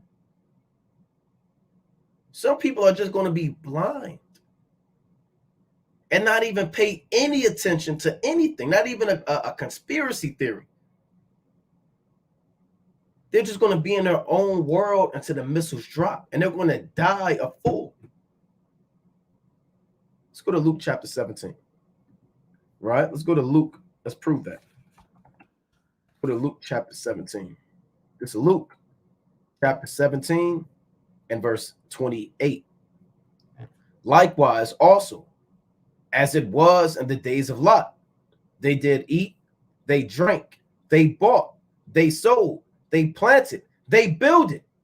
But the same day that Lot went out of Sodom, it rained fire and brimstone from heaven and destroyed them all. Even thus shall it be in the day when the Son of Man is revealed. You see that? So the same day Lot went out, everybody got put to death, man. Everybody got destroyed. So even in that movie Civil War, they showing you the same thing. That is Esau's, right? His predictive programming. I believe I had something on that. Right? Predictive programming. How do movies, books, and TV shows predict the future? Yeah, you see what they say with The Simpsons and certain shows, and because a lot of these people, they throw it right in your face. Right? They throw it right in your face, man. As part of the occultic sorcery agenda.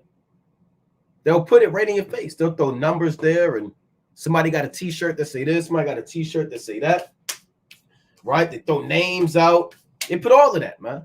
Books, movies, like they did with 9/11, the pestilence, all of that stuff they show you before it happens. Civil War, Leave the World Behind. They had the movie last year, Don't Look Up, or Look Up, or one of it. And you had the two scientists trying to tell everybody about the truth, about the destruction coming, and everybody was into folly. And they thought it was all a joke and it was all a game. So they keep putting these movies out, man. And how people are going to be oblivious to the destruction, which is mockery. They're mocking you. People are probably watching that movie, don't even know they're being mocked. Don't even know that they're being beguiled. You know? So I'm not going to read this whole thing. All right, it says 9 years before the emergence and outbreak of the disease, right? You can see it on the screen. Almost pestilent-like situations were depicted in the movie Contagion, which were released in the year 2011. Similarly, a Simpsons episode titled "The City of New York versus Homer Simpson," that originally aired in the year 1997, features a plot that eerily mirrors the 9/11 tragedy in some ways. Yeah, you can see that. You can watch YouTube clips about that. There was a book that said that had one of the Twin Towers destroyed. They had all of that. They know all of that stuff, right? That's Esau's witchcraft and predictive programming. They're programming your mind, right? What is the word programming?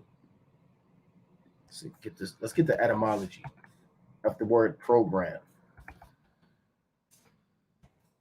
A program, public notice, from the Latin pro, meaning forth, and graphiate, meaning to write. So they're inscribing in your mind what's going to happen. before it happens. They're putting spirits inside of your head. That's what the word program means. When it's predictive programming, they're writing in your mind. And they're putting it out there publicly, man. A public notice. Hey, look, civil unrest is coming. Hey, look, war is coming. Hey, look, 666, destruction, bombs dropping, nuclear bunkers. There's a public notice that war is coming on the earth, but they do it in such a way where they throw all of this stuff in the bucket in the hat, and they just give you a damn a mix of things, man, where you can't really decipher where the public notice is. You start thinking it's a movie, right? It's just a movie. No, this stuff is more than a movie. These things are more than books. It's more than TV shows, right? They're giving you a public notice. They're basically prophesying to you on the left-hand side, right, of their own agenda. But they don't prophesy like the servants of the Lord prophesy. We make it plain. The Lord said, make it plain upon tables, that he may run that readeth it. These sorcery, occultic witches and warlocks do it in a way of demonic works, man. When they putting numbers here and letters here, and you got to figure it out and what's going on, you know? So their public notice doesn't seem so public to the public, man. But to the servants of the Most High, we can kind of see what's going on. All right, what else is going on in the earth? Right? Hold on. This is got a few more. Now, this is from kind of shifting gears, The Guardian, right? The U.S. government should tell the public what it knows about UFOs, right? You have people saying the government needs to tell the public, and we're going to put this out there. They're not going to tell you the in-depths of the chariots. They're not going to go into it, man. They know what they are. Again, everybody knows about the chariots. We've been putting it out to the public, man. We go to the precepts, Revelation chapter 1 and 7, Psalm chapter 104 and 3, right? Many other chapters and precepts, we go into the chariots, man. But the government, they know about them. See, everybody wants the government to tell them. The servants of the Lord been putting it out there, man. Let's go to Revelation chapter 1 and 7. So now everybody wants the cat out the bag, the proverbial cat out the bag. They want somebody to spill the beans, man.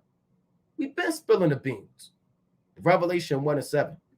Behold, he cometh with clouds, and every eye shall see him, and they also which pierced him, and all kindreds of the earth shall wail because of him. Even so, amen. So these clouds are the chariots, what the world calls unidentified flying objects, more commonly known as unidentified aerial phenomena. Right? That's what he's always switching up the name. Not our unidentified aerial phenomena. They're the chariots of the Most High. What the world calls a flying saucer or a UFO, a spaceship, if you can understand.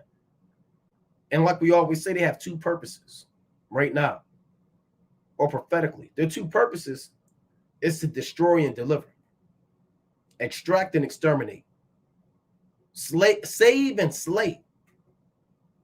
Right? That's what they're going to do, man. They're going to come and beam up the elect and destroy the wicked. And the government knows it, man.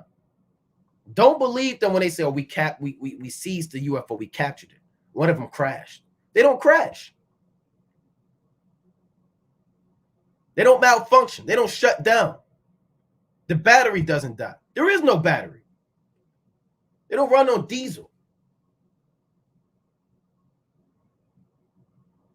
You think the angel crashed the chariot, man? And he got to go before the Most High, and he got his head, he's like this. And the Most High say, what happened, my son? I don't want to. Speak on, oh angel. I was looking, at Babylon, but I wasn't paying attention, and I crashed it. No, man. There's no father-son talk like a 16-year-old crashes father's damn Honda, man.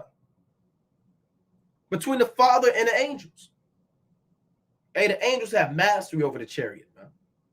And the Lord said in Ezekiel that where the spirit is, that's where the chariot goes, paraphrasing.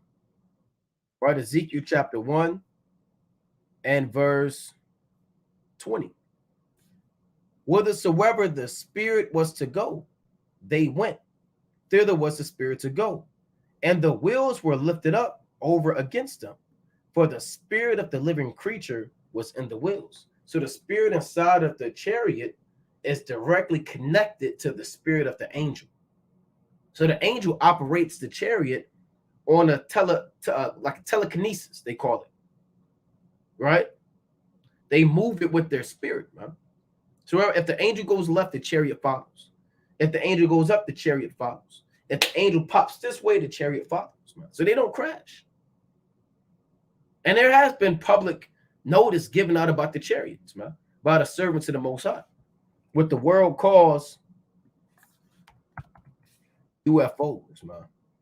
See that? U.S. Congress 22 hours ago passed a stripped down measure to release UFO records. And whatever they release, they're not going to release the precepts. They're not going to release Revelation 1 and 7, Matthew 24, 29 on down. They're not going to release these things, man. It's time for UFO whistleblowers to show their cards. So I guess the world is on edge. Look at this. UFO whistleblower doubles down on claims. This is a nightmare for me. It just bring it out, man. Because the servants of the Lord, we've been bringing it out through the spirit and power of Yahweh Bashim Yahushua, man. Right? Let's go to the book of Matthew, chapter 24. Matthew chapter 24 and verse, we'll start at 30. I'll start at 29. Immediately after the tribulation of those days shall the sun be darkened, and the moon shall not give her light, and the stars shall fall from heaven, and the powers of the heavens shall be shaken. So immediately after tribulation, Jacob's trouble, right? All of the wisdom and understanding of the nations is going to be at an all-time low. And bombs are going to be dropping and hitting the earth. That's what Matthew 24 and 29 is saying. Salakia. And then shall appear the sign of the Son of Man in heaven. And then shall all the tribes of the earth mourn, and they shall see the Son of Man coming in the clouds of heaven with power and great glory. So Yahushua is coming with the clouds of heaven. Michael the Archangel and many other spaceships, UFOs. Now you can say, I don't believe that. I don't know about that. Well, that's what the Most High said. Take it up with the Lord. Let's go to Isaiah 19. And they're not coming to show any mercy. They're not. We don't need to wait for the whistleblowers to drop the spill of beans, man. The world is watching. That obey NASA spirit is on the earth, man. We're not waiting on that. The Lord has already given it to us. Isaiah chapter 19 and verse 1. The burden of Egypt. Behold, the Lord rideth upon a swift cloud, and shall come into Egypt. And the idols of Egypt shall be moved at his presence, and the heart of Egypt shall melt in the midst of it. So Yahushua is coming into America, Babylon the Great, upon a swift chariot. The Lord's spaceship is so large, it looks like a mountain, man. When you read the book of 2nd Ezra, the 13th chapter, right? Yahushua's spaceship has to be like the size of a city. And this is how it's going to look. The whole sky is going to be covered by the chariots of Yahweh Bashim Yahushua. And a lot of brothers seen chariots already, but you may not have seen them up close. You probably saw it and it was moving in the nighttime and it moved this way, or you saw it in the day and it didn't move and all of that. But it's like you haven't seen them up close. That's what we want to see, man. We want to see it up close. We want to hear the words, come up hither. And these chariots are operated by the angels, right? Of Yahweh Bashim Yahushua. Look at that. You see that?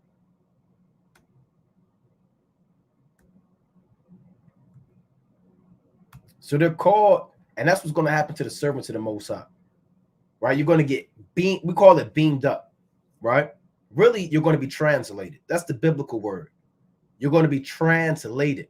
Yahushua was inside of a UFO. right? If you're a Christian watching this and you hear us say Jesus Christ was taken in a UFO, you might leave the channel. You might unsubscribe. These guys said Jesus Christ was inside of a UFO, right? Yeah, Yahweh Shai went inside a chariot, and he coming back with a chariot, man. Right? They don't tell you that in Christianity. You're going to get kicked out of your church if you tell them that. If you go before your pastor, your bishop, your deacon, and you tell them Jesus Christ was inside of a UFO, it is what it is, and they'll do God knows what. They'll take in the room and do God knows what to you. Right? Let's go to the book of Acts. Let's prove that. The Lord was taken up in a chariot. That's how he ascended up before the multitude. They call it his ascension. Acts chapter 1 and 9. Let's read it. Right? The ascension. And when he had spoken these things, while they beheld, he was taken up, and a cloud received him out of their sight. Yeah, somebody that's of the world, break that down. Any pastor, break it down. Any theologian, break it down. Any eschatologian or eschatologist, break it down. What does it mean? The Lord was talking, and while he was talking, our cloud received him out of their sight. Is that a rain cloud? A cumulus cloud? A cirrus? A nimbus? A stratus? What kind of cloud? A thunder cloud? A rain cloud? How could a cloud receive the Lord out of their sight? He just sitting inside of a cloud. It's madness. The Lord said he maketh the cloud his chariot, who walketh upon the wings of the wind. And the Lord walks upon the wings of the wind by flying inside of his UFO, his spaceship. And the elect are going to get beamed up inside of this. Then the missiles are going to drop and hit the earth, and the chariot is going to take you somewhere. Huh? See that? Come up hither. And they ascended up to heaven in the cloud, and their enemies beheld them. And their enemies beheld them. So these are the things that are coming on the earth. They're saying the government should tell the public what they know about the UFOs. They want some transparency. Or the Lord is giving you transparency. Now. Yahweh Ba'Shem Shai is giving you transparency. Another thing, right? This is from the NPR, shifting gears. Boy 13 charged after allegedly planning a mass shooting at a synagogue in Ohio. That's from December 14th. So they keep having these threats and attacks allegedly on these so-called synagogues, man. And when you look it up, the ADL reports unprecedented rise in anti-Semitic incidents post-October 7th. More than 2,000 incidents reported in U.S. since Hamas massacre, a 337% increase. Whether that's true or not, we know we're keeping in mind the false flags that they may try to do. We're just waiting on when they're going to blame the Hebrew Israelites. We're just waiting, man. When are they going to blame the Hebrew Israelites for the next one? The black Hebrew Israelites did this, did that, and the third. So don't let that slip your vision either. Keep watch of these a rise of incidents that may lead to Jacob's trouble. Keep your eye on World War III. America's constantly being attacked. They've been attacked, and it's only a matter of time before they may push back. So keep your eyes on war, the events that may lead to World War III, right? Keep your eyes on what the Most High is putting in these movies and in the earth, geopolitics, destruction. Keep watch. So with that, we're going to close up, giving, of course, our honor and glory to Yahweh. Ba'Shema Mashiach Wamalak Yabushai. Keep the Sabbath holy, no buying, no selling, no sex on the Sabbath, no cooking, no speaking your own words, doing your own pleasures. Keep this day holy. Go to camp, right? Congregate and keep this day in righteousness. So with that, we're going to close up, giving, of course, our honor and glory to Yahweh. Ba'Shema Mashiach Wamalak Yabushai. Kwam Yasha.